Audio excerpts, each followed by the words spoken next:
নমস্কাৰ বন্ধু বান্ধৱীসকল, বহুদিন বিৰতিৰ পাছত আকৌ এটা নতুন ভিডিঅ'ৰ দ্বাৰা আপোনালোকৰ মাজলৈ আহিছোঁ। আজি আমি আলোচনা কৰিম আমাৰ জনপ্ৰিয় সাহিত্যিকসমূহৰ ছদ্মনামৰ দ্বিতীয়টো খণ্ড। আমি প্ৰথমটো খণ্ডত ইতিমধ্যে 25টা ছদ্মনাম আলোচনা কৰি থোৱা হৈছে। যদি আপোনালোকে প্ৰথম খণ্ডটো এতিয়াও চোৱা নাই, তেনেহ'লে প্ৰথম খণ্ডটো আমাৰ এই ইউটিউব চেনেলত গৈ কিনে চাই ল'ব। 25টা ছদ্মনাম আজি আমি আকৌ আলোচনা কৰিম। তেনেহ'লে বলক আমি ভিডিঅ'টো আৰম্ভ কৰোঁ। প্ৰথমতে চাম লোকনায়ক। লোকনায়ক বুলি কাক জনা যায়? মনত ৰাখিব, লোকনায়ক হ'ল অমিয় কুমাৰ দাস। তাৰপিছত লোকপ্ৰাণ। লোকপ্ৰাণ বুলি কাক জনা যায়? মনত ৰাখিব, মতিৰাম বৰা। তাৰপিছত লুইত কোঁৱৰ।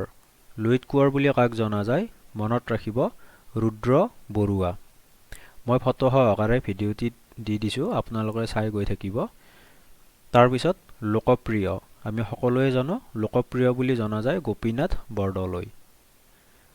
তাৰপিছত নটসূৰ্য। নটসূৰ্য বুলি কাক জনা যায়? মনত ৰাখিব, ফণী শৰ্মা। তাৰপিছত নাট্যপ্ৰভাকৰ।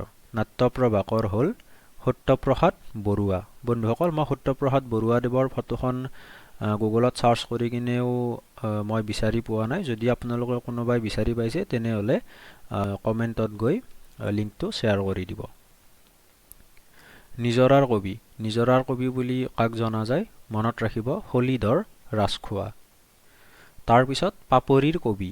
পাপৰিৰ কবি বুলি জনা যায় গণেশ চন্দ্ৰ গগৈ। তাৰপিছত প্ৰতিমাৰ খনিকৰ। আমি সকলোৱে জানো চন্দ্ৰকুমাৰ আগৰৱালাদেৱক প্ৰতিমাৰ খনিকৰ বুলি জনা যায়। তাৰপিছত প্ৰেম আৰু ৰদালিৰ কবি। প্ৰেম আৰু ৰদালিৰ কবি হ'ল হীৰেন ভট্টাচাৰ্য। তাৰপিছত ৰসৰাজ। আমি সকলোৱে জানো লক্ষ্মীনাথ বেজবৰুৱাদেৱক ৰসৰাজ বুলি জনা যায়। তাৰপিছত ৰূপকোঁৱৰ। এইটো সকলোৱে জানো জ্যোতিপ্ৰসাদ আগৰৱালাদেৱক ৰূপকোঁৱৰ বুলি জনা যায়। তাৰপিছত সাহিত্য ৰত্ন। সাহিত্য ৰত্ন হ'ল চন্দ্ৰধৰ বৰুৱা। তাৰপিছত সাহিত্যৰথী। সাহিত্যৰথী বুলি জানো আমি সকলোৱে লক্ষ্মীনাথ বেজবৰুৱা। তাৰপিছত সংগীত আচাৰ্য।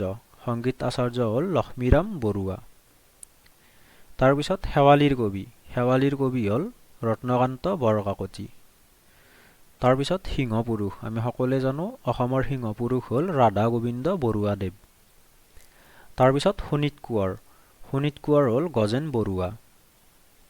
তাৰপিছত সুগন্ধি পখিলাৰ কবি। এইটো সকলোৱে জানো আমি হীৰেন ভট্টাচাৰ্যদেৱক সুগন্ধি পখিলাৰ কবি বুলি জনা যায়। তাৰপিছত সুধাকণ্ঠ। আমি সকলোৱে জানো ভূপেন হাজৰিকাক সুধাকণ্ঠ বুলি জনা যায়। তাৰপিছত হস্তীৰ কন্যা। হস্তীৰ কন্যা হ'ল প্ৰতিমা বৰুৱা পাণ্ডে। তাৰপিছত ত্যাগবীৰ। ত্যাগবীৰ হ'ল হেমচন্দ্ৰ বৰুৱা। তাৰপিছত উপন্যাস সম্ৰাট। আমি সকলোৱে জানো উপন্যাস সম্ৰাট হ'ল ৰজনীকান্ত বৰদলৈ। তাৰপিছত চুটিগল্পৰ জনক। চুটিগল্পৰ জনক হ'ল লক্ষ্মীনাথ বেজবৰুৱা। তাৰপিছত শেষৰটো কবি ইন্দ্ৰধেনুৰ কবি। তেখেতক আমি জানো সকলোৱে ডিম্বেশ্বৰ নেওগ। বন্ধুসকল, আমি দুয়োটা ভিডিঅ' মিলাই 50টা ছদ্মনাম আমি আলোচনা কৰিলোঁ। গোটেইকেইটা আপোনালোকে চাই ল'ব, কাৰণ আগন্তুক পৰীক্ষাৰ বাবে যিকোনো সাহিত্যিকৰ ছদ্মনামসমূহ বহুত ইম্পৰ্টেণ্ট হয়।